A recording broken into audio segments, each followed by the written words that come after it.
Welcome to the Neural Implant Podcast, where we talk with the people behind the current events and breakthroughs in brain implants in an understandable way, helping bring together various fields involved in neuroprosthetics. Here is your host, Ladin Yurachek.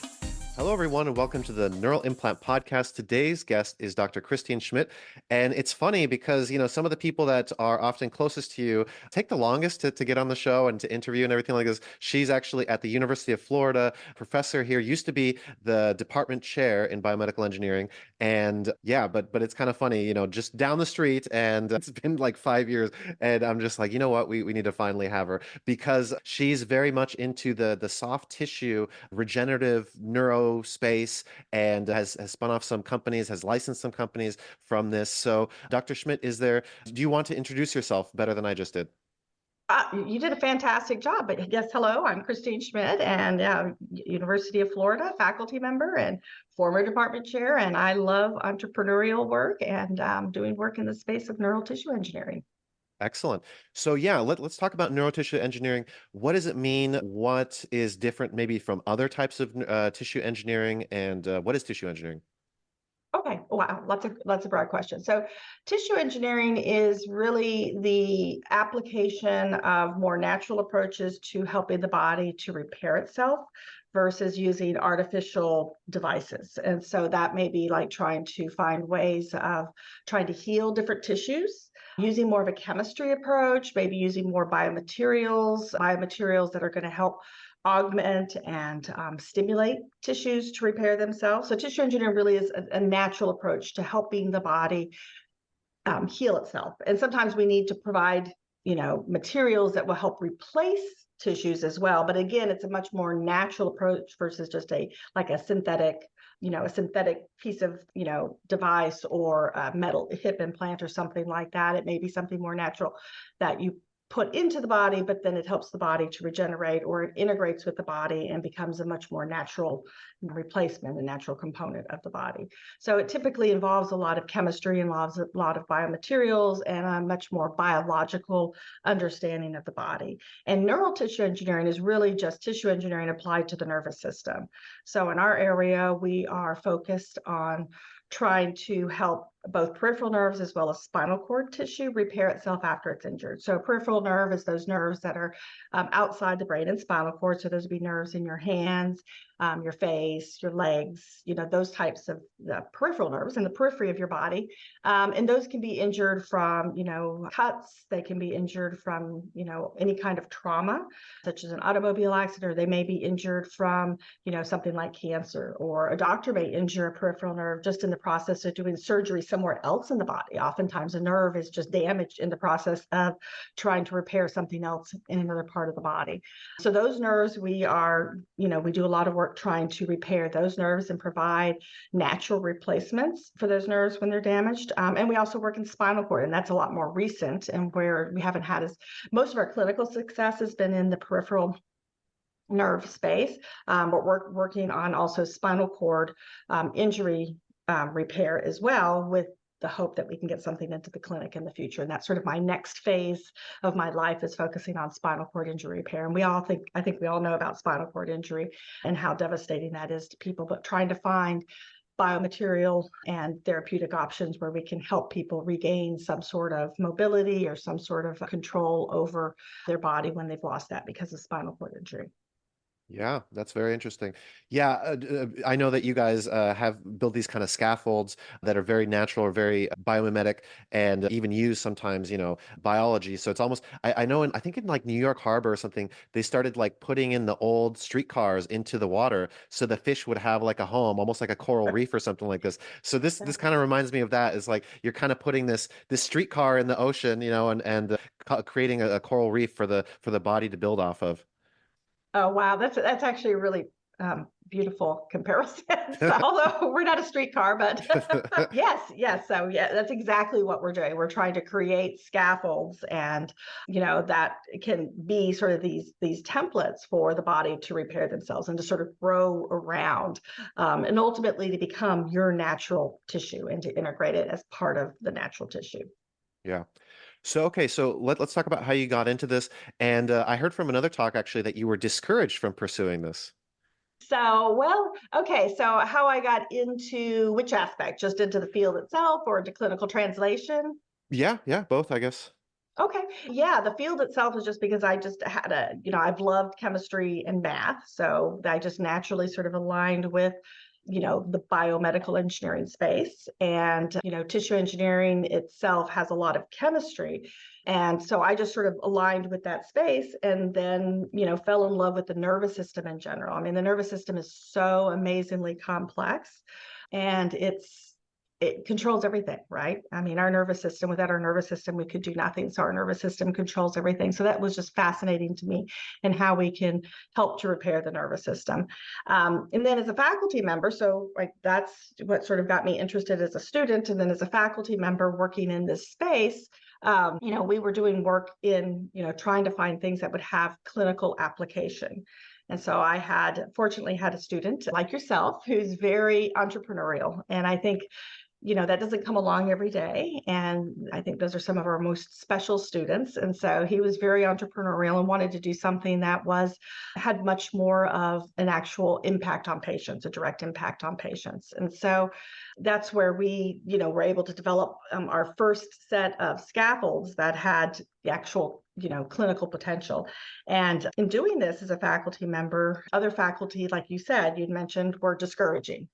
And the reason for that is because academics in so many ways is focused on, papers, on, grants, on, things that are just much more scholarly. And not that they're not focused on application, but there's less, I don't know how to say it, but less appreciation for some of the applied work. And it depends on from department to department. Some departments and some programs are more applied than others. But at the time, faculty were saying this is going to kill your tenure. Because when I started this with my student who was very entrepreneurial and fantastic, I didn't have tenure. And so senior faculty were saying, no, you should not focus on anything that's applied. You need to focus on getting lots of grants, getting your publications out there, and making sure that those publications have citations. So in fact, yes, I was discouraged by senior faculty from even taking this approach.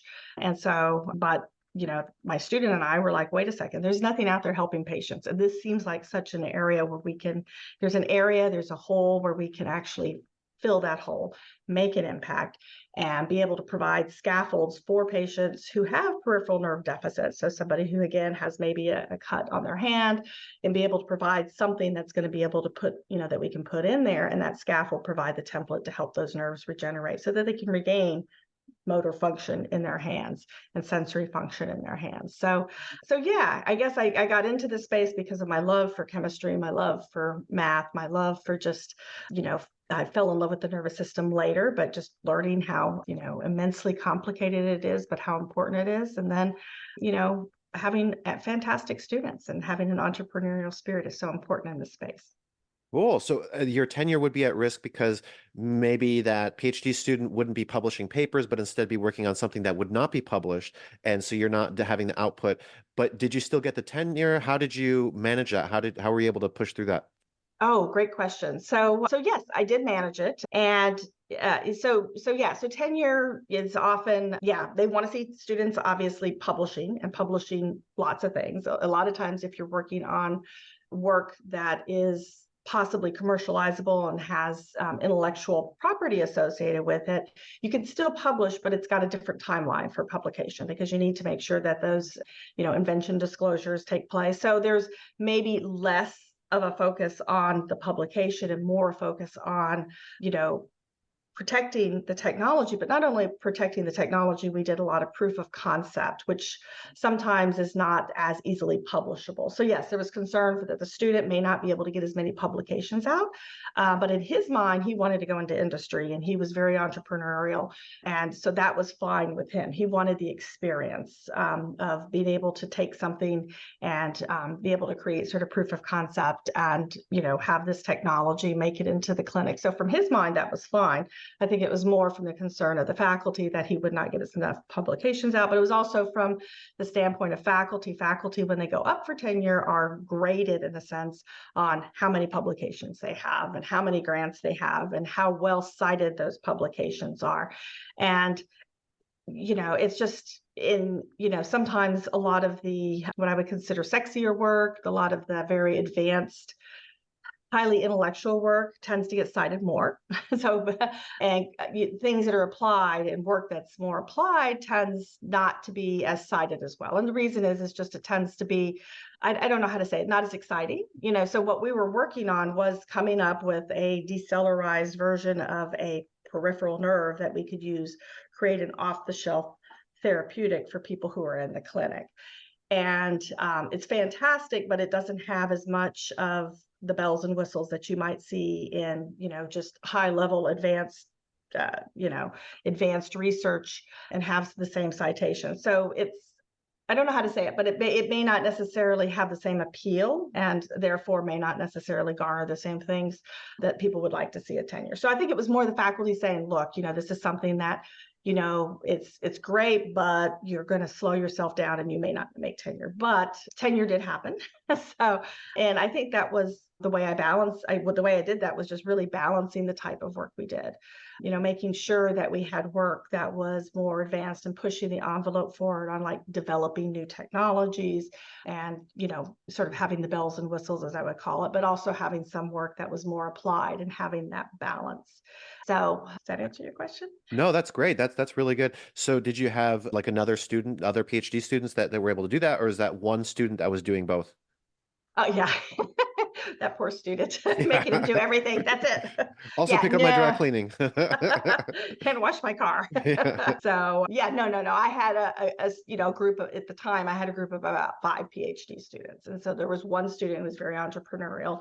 And this is the student who worked on this project. And I had the other students working on more what I would consider basic science or, more focused on sort of advanced engineering types of projects. So it was really just balancing that. But the thing is when you go down the entrepreneurial side, it is very easy to there's so much that can be done, right? And there's so many minute details, everywhere from, we worked with, so this was decel, like I said, we were taking nerve from, we did everything in rats, but it would be, the idea is to take nerve from cadavers, human cadaver tissue that aren't being used anymore, that are just from human donors, right? Just like transplants, and processing those so that they would be devoid of the cellular components that would cause the immune response, but still have the scaffolding, like you said, that car, the automobile that makes the coral reef, but we would have the scaffolding there that would be the components that would actually sort of guide the regeneration of the nerves and the axons when you implant those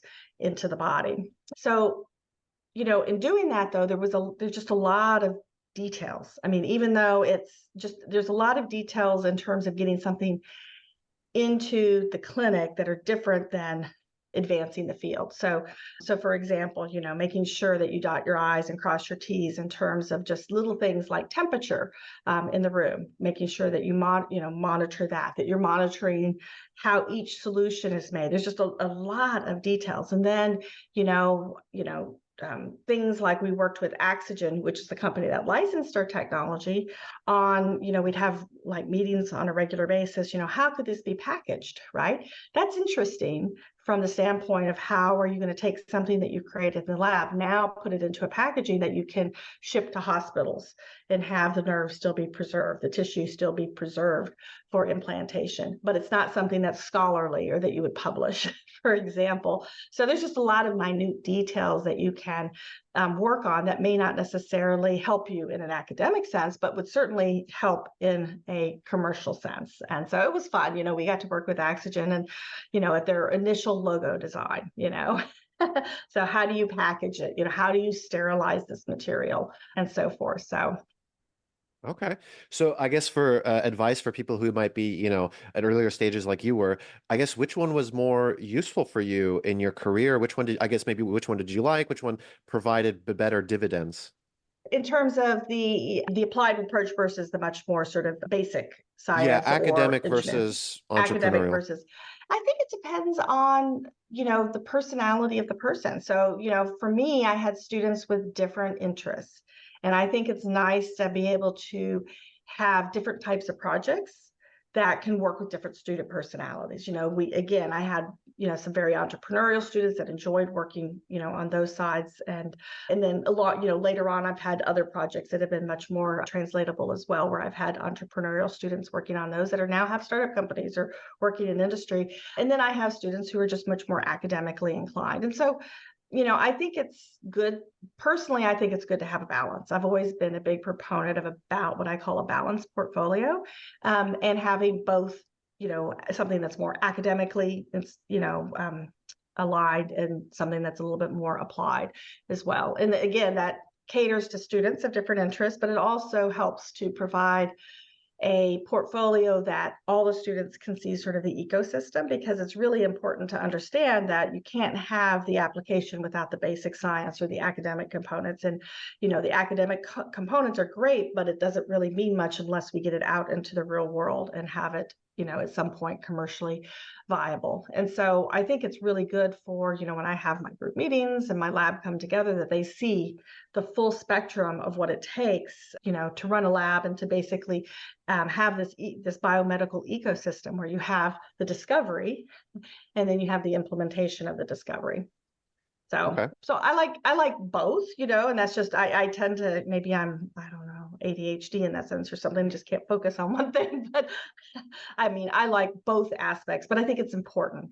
And I know there's some labs out there that are all applied or all academic, but I personally think it's nice to have both in one lab. And it's been very educational for the students, because even if they're doing academic work, they can say, hey, I might need to take this into account, because if we wanted to have it applied later on. And then those who are much more applied, I think it's important to understand that you need to really have a fundamental understanding of some of these components before you can, just put it into a device or some sort of therapeutic. Yeah, that's pretty cool. Yeah, that does make a better, I guess, learning environment for this too.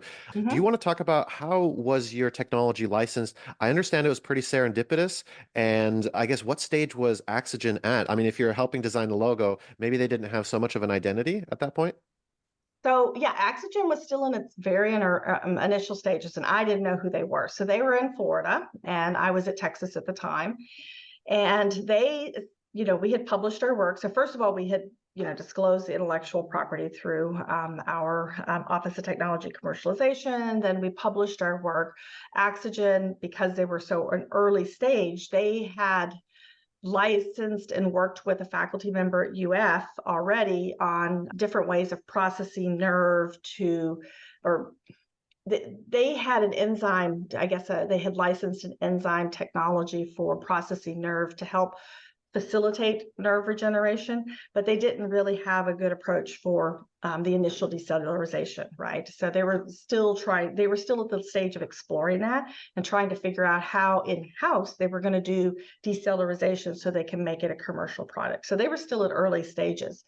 And because of that, they were, reading the literature. They found our publication and literally just called me.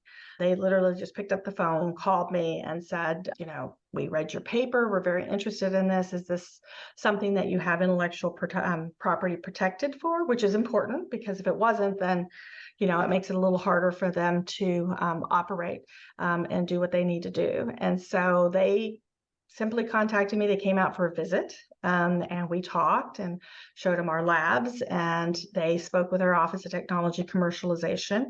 And what they decided to do was do a sponsored research agreement. So where they would provide funds to the university, they would send out one of their, employees to work side by side with a student, and we would try this with human nerve, because everything we had done was with rat nerve, right? And we had decellularized rat nerve. It looked great. Everything was fantastic. We saw, great preservation of the structure. We could get rid of the cells that cause the immune response. We had great regeneration in our animal models, but it was all with rat tissue. And so they gave us money, and they sponsored our, sponsored work so that we can do this with human tissue. And so they brought somebody in. They essentially converted our lab to like GLP facilities, right? Where they would control, they had a separate cabinet where they kept all the chemicals for this project. Everything was separate from what we were doing in the rest of the lab. And they worked with my student to show him how you could keep, really, good records so that it could be possibly used by the FDA, right? To taken into account for, when they go to have this, approved through the FDA. So, there was very strict protocols, again, monitoring temperature, initialing every single time you made a reagent, which is something you don't necessarily do in a regular academic lab. And so it was very educational for my group. The student who was working on it, but super educational for the entire group to look at how this process would take place. And so, they worked with us to take human tissue, decellularize it, and show that we can do the same thing with human tissue. And it wasn't as seamless as we thought it was because we had to scale everything up. Human nerve is larger, so we had to scale things up.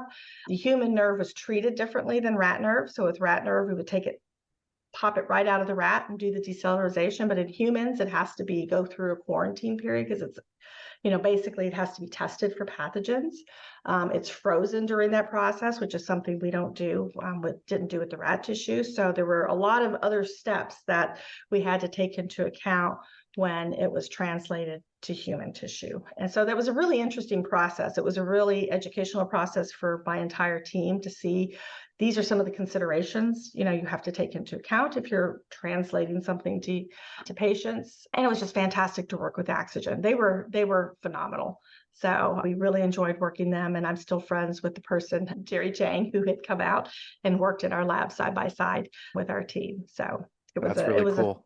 It was a really phenomenal process to see. And that's where we saw, some of the, got to provide input on some of the early stages of packaging and the logo design. Well, they actually just showed us the logo design and we're just like, yeah, that looks cool. So I don't think we really had much influence over them in that respect. So yeah. So this was, I'm looking at it, it looks like it's founded in 2002. In 2013, they raised 18 million. Oh, and the IPO. Okay. So what year was this? Whenabouts was this? Oh my gosh, you're asking a question that it was probably closer to the 2002, right? Yes, it would have been closer to the 2002. So Okay. Very cool.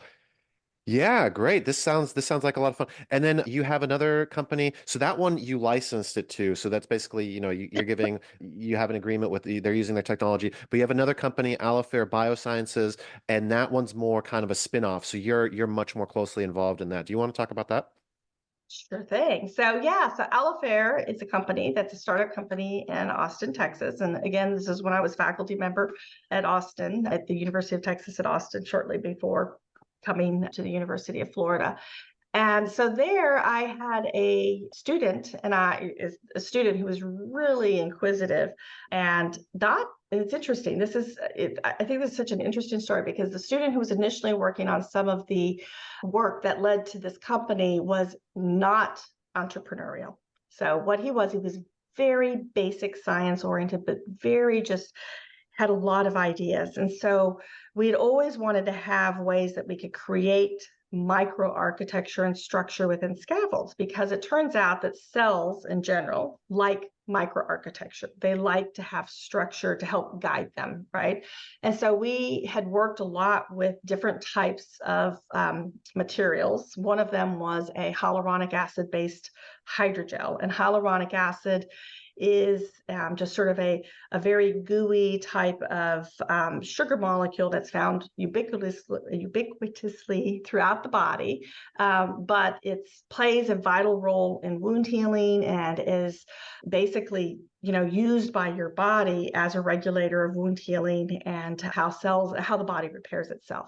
So this is a molecule that others had studied as well, and we were studying to make these into sort of hydrogels, which are like Jello-like material, to be used as possible scaffolds in the body. The thing is, these hydrogels or scaffolds are amorphous. They have no architecture. They're just like Jello, right? Jello is just kind of, it's just kind of mushy. And so our lab in general had been looking at multiple different approaches of how can we take these Jello materials and add in microarchitecture in a way that we preserve, the hydrogel without hurting it. So there had been a lot of technologies out there for adding microarchitecture to other types of polymers, but usually more synthetic polymers that had different mechanical properties.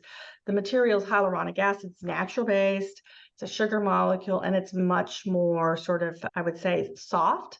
And so the same techniques that others had used wouldn't apply to these hydrogels. So I had students and, our team was trying to investigate how could we add microarchitecture, how can we add tunnels where we can have cells grow through the tunnels? How can we guide cells? And so I had this student who said, well, why don't I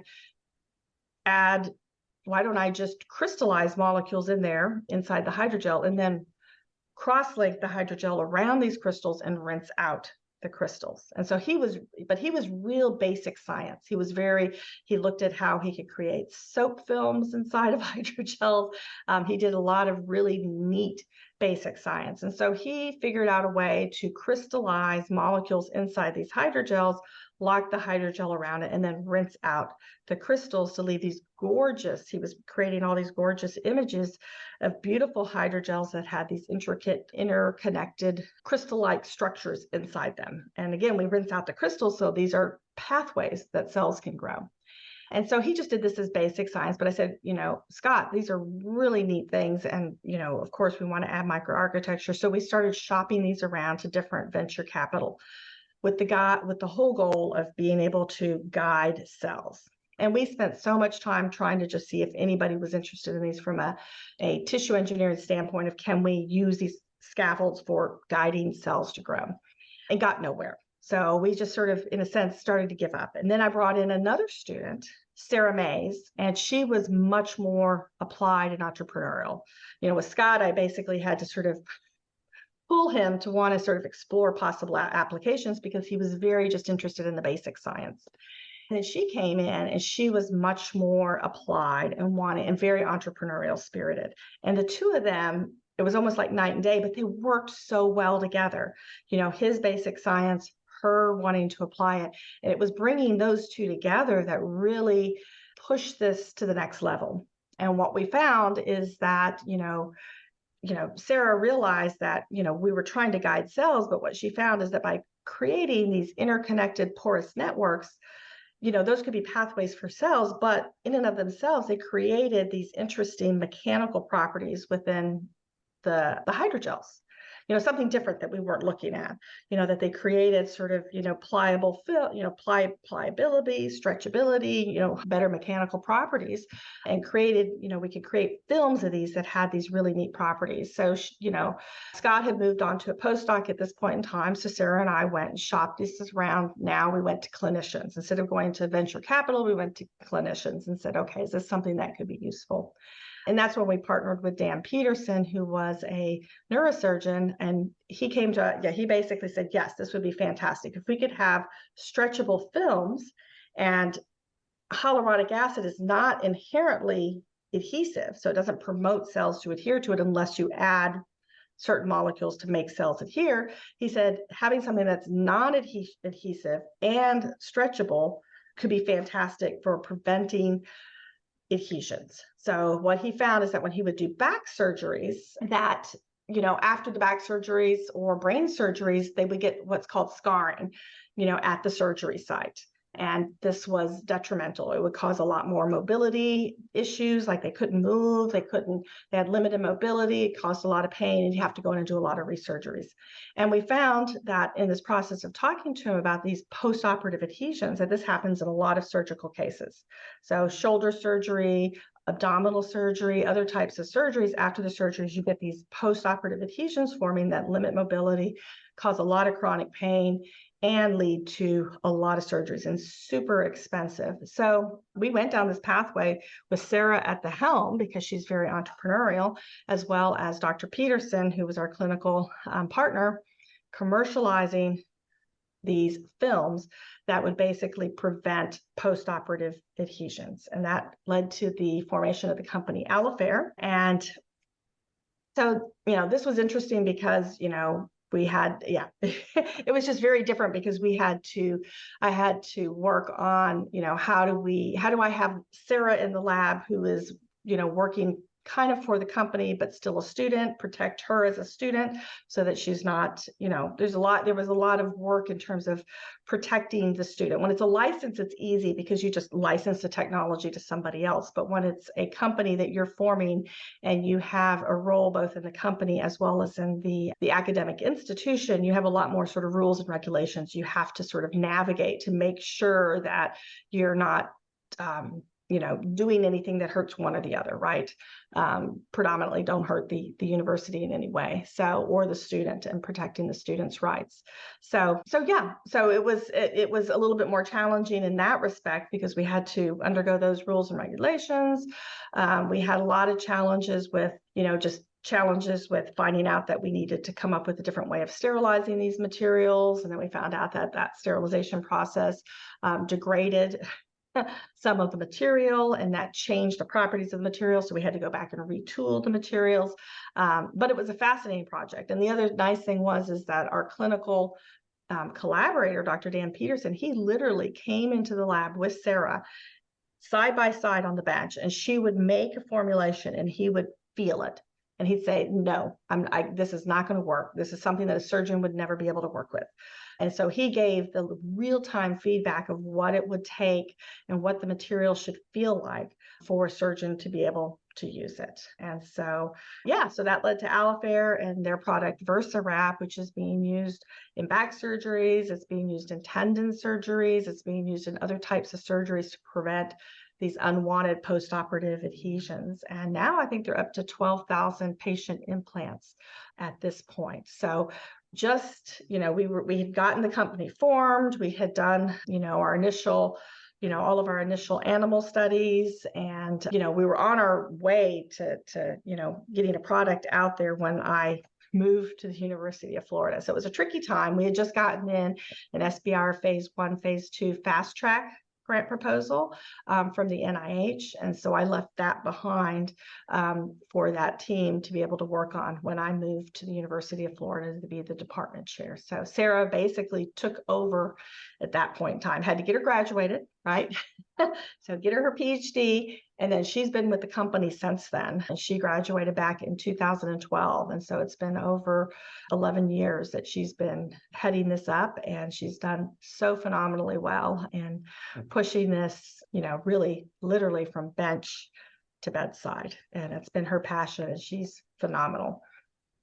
Yeah, So if you ever have a chance to interview her, she's phenomenal. I would love that. That'd be great. Yeah, I'm seeing too that a total raise is 13 million, and it seems like you guys are sustainable too in terms of, already implanting patients. And you said 12 or 13,000, right? So, or 15,000. So to me, this is why I like, this biomedical engineering and kind of this engineering side of things, because, if you think about it as a doctor or a surgeon or something like this, there's no way you're going to positively influence 12,000 people's lives.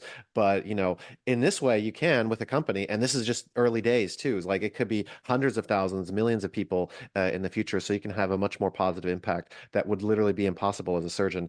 But okay, so you moved to University of Florida.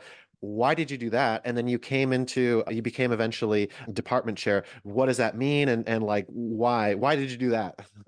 That's a good question. So my husband asked me the same question. He's like, Christine, everything's going so great at UT. Why did you want to move? So no. So I enjoyed, like you say, having an impact on a broader scale. So our research was having a broader impact, obviously on a broader scale. Like you said, a surgeon can only, impact one person at a time. But when you invent a technology, you can impact thousands. If I look at the advanced graft oxygen, where we license technology, that has been implanted over 75,000 patients. And, with the Alafare, 12,000 patients. So you're having this huge impact and broader impact on people. But I love to have impact on, the educational side. So I was, while I was at UT Austin, so I was a researcher, but I was also head of the graduate program. So I was the graduate advisor and graduate recruiter at the same time. And I was also on the executive committee for the department, and I was the chair of the faculty search committee there. And I loved that. I loved being able to, bring in, recruit students, not just for my group, but for the whole department. And I really enjoyed recruiting faculty. So I had a huge impact on helping to recruit all these phenomenal young faculty who've done so fantastically well at UT Austin. And so I really enjoyed that, but I was always kind of behind the scenes. And I thought, so Florida actually approached me about being the department chair. So when I was recruited there to be the department chair. And so it was an opportunity to do something at a larger level, still be able to run my research program and be able to hire faculty, to be able to, build a graduate program. It was a brand new undergraduate program here at the University of Florida. And so those opportunities to help shape and build a program don't come around that often. So that was what attracted me, was to building and shaping a program.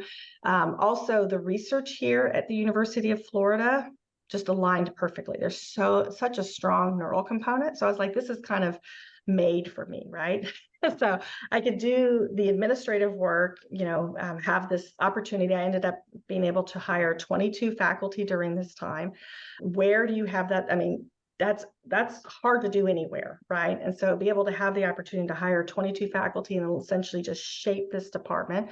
We got the, undergraduate program ABET accredited, shortly after I arrived, thanks to some phenomenal faculty who were helping with the undergraduate program, and be able to grow the graduate program. So that was absolutely just fantastic and phenomenal. I love doing that. And I love mentoring the young faculty. But then on the other side, my research, we have such an incredible neurotech community at UF.